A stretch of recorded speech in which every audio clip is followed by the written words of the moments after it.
Imagine an MMO where players can collectively build a settlement up from a small collection of tents and wagons to a sprawling city filled with people. Now imagine that rival factions can attack those settlements, steal off with the loot, and use the resources to build up a settlement of their own.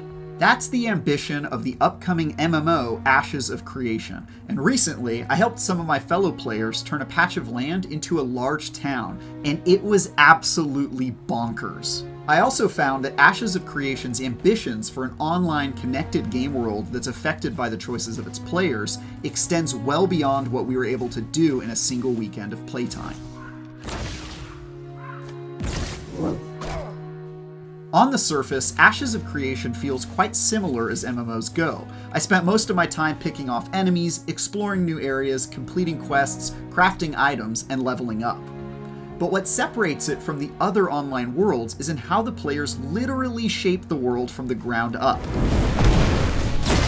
As I explored and tackled quests, I was helping my faction establish and expand various settlements called nodes on the world map. In fact, everything I did within a region's borders gave that region XP in the same way that my individual character was earning it.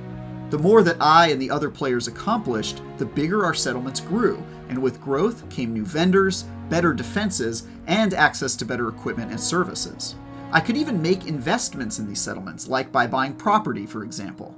As nodes develop and get more complex, they also introduce politics in the form of governmental institutions. Each settlement can even get a mayor, who's a real player that gets elected by settlement citizens and controls how that node gets developed.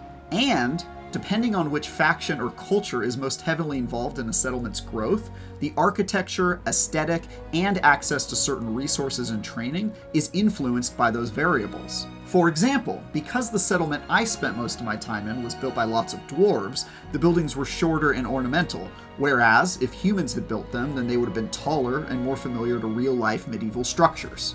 But it's how these settlements interact with one another and can be acted upon that takes this concept from an interesting idea to absolute insanity that feels like the Wild West. Because resources are limited and large settlements might encroach upon space occupied by neighboring settlements, each node is in direct competition with its neighbor in a zero-sum game.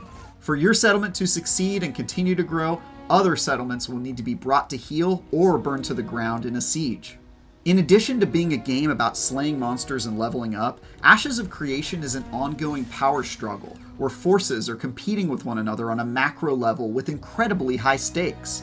And some of these risky opportunities for PvP can have a direct and real impact on the player.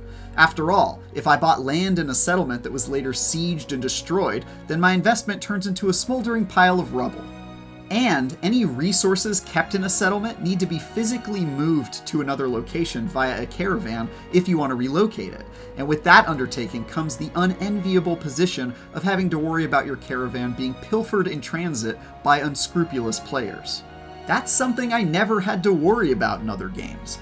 And the anxiety of this Darwinian landscape made playing Ashes of Creation all weekend an incredibly stressful affair in the best possible way. It's still extremely early with Ashes of Creation, and the alpha I played was very unpolished and filled with bugs, as you'd expect at this stage from any game of this scale.